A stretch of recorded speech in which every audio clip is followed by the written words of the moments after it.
Rich， 上个星期你给大家讲的那个 SMCI 出业绩了，盘后涨了10几个%了。喂，你现在还有那只股票的哦，这个业绩怎么看？能涨到多少啊？那我们上个星期讲了 SMCI 的影片之后，在昨天29号的星期一盘后出了第二季度的业绩报告，而这一份业绩报告呢，可以说是远远超过了市场的预期。它的营收呢是36.6亿的美元，是同比增长了超过1倍。那这个数字呢是非常强劲的。牛逼！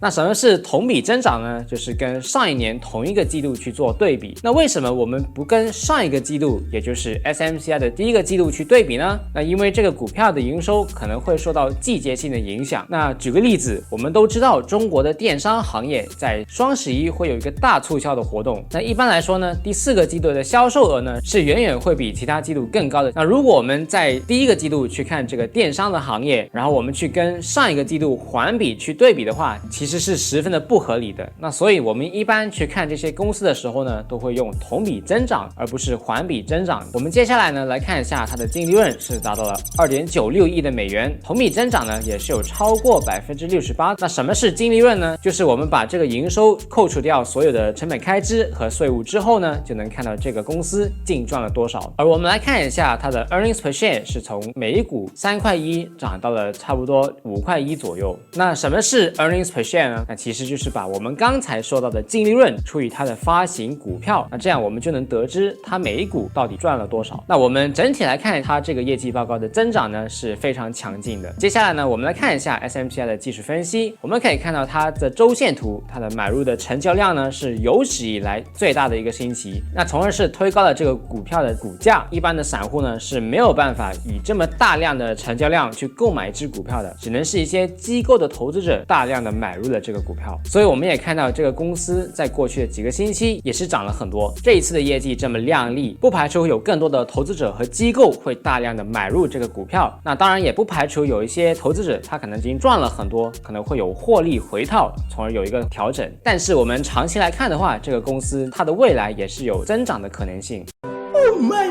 god！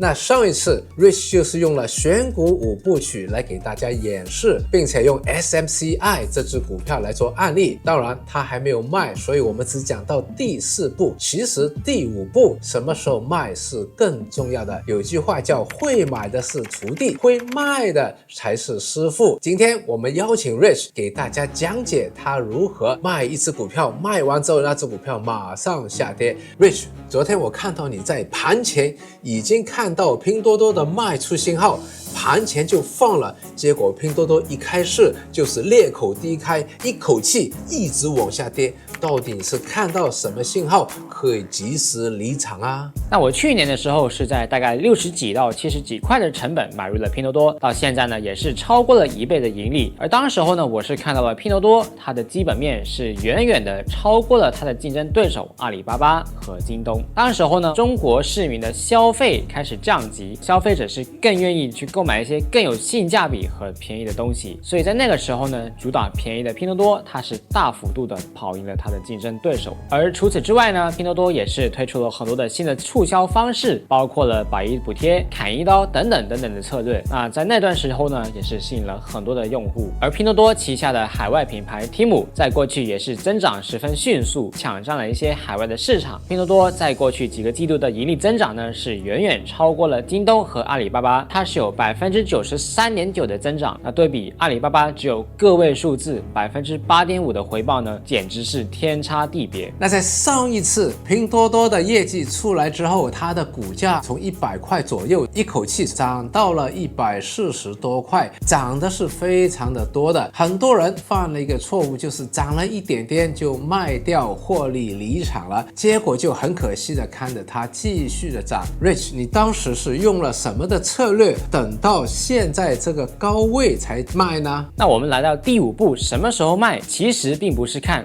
这个股票涨了，我要离场，而是我们是需要结合技术分析和基本分析的应用去判断什么时候卖的。那当然，我也是平常人，我也会担心我的回报到底会不会回吐出去呢？那所以我是采用了以下的策略，就是分注离场。在涨了超过1倍的时候，我已经是套现了我的买入成本离场。那剩下的股票呢，我就让它放风筝，看一下它到底能够涨多少，然后我可以尽量的赚最大的回报。那我们买卖股票其实要考虑基本分析和技术分析。在基本的层面里面，上一次拼多多的业绩报告是非常的亮丽，但是我们观察到让拼多多成功的几个因素正在悄悄的改变。首先，当时拼多多快速的崛起是因为阿里和京东它的竞争对手的大意，看不起这一个新的公司。但是当拼多多的市值超越了阿里巴巴之后，阿里巴巴和京东都是完全正视这一个强大的对手，同时也推出了仅退款和100亿补贴，直接的跟拼多多对着干。所以我们忧虑这个竞争会使到拼多多的毛利下降。另外，拼多多之前超级的营收的增长也是因为腾讯开放了流量给拼多多，但这个流量不是无限的可以使拼多多一直增长下去的。我们看到其他的中概股的股价都在下跌，而拼多多的股票是奇葩。其实市场是非常乐观，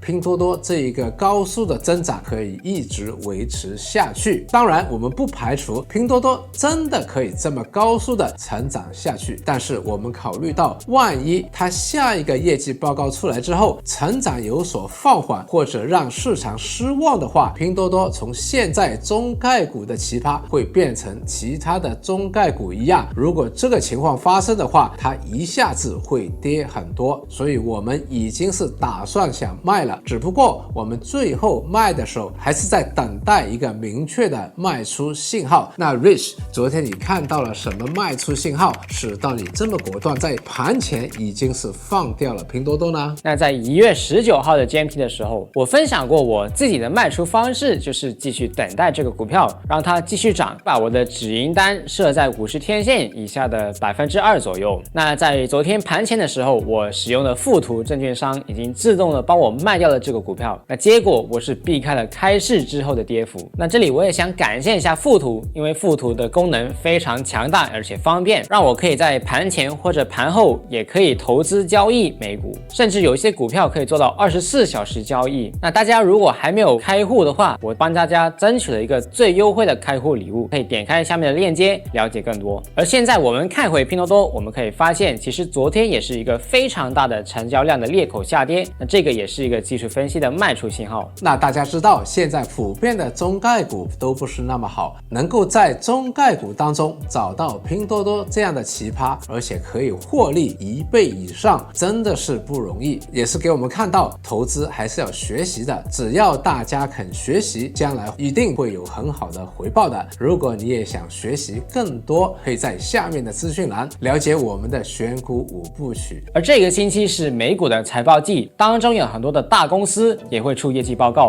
包括大家很关心的 Magnificent Seven。而我们下一个影片呢，会详细的讲解 Magnificent Seven 的财报当中有没有什么机会，或者是有没有什么是我们要避雷的。如果你还没有订阅我们的频道的话，请你们订阅，因为我们会将复杂的经济和投资理论简单化的讲解给你听，让你更容易的学习和吸收。那我们下期再见。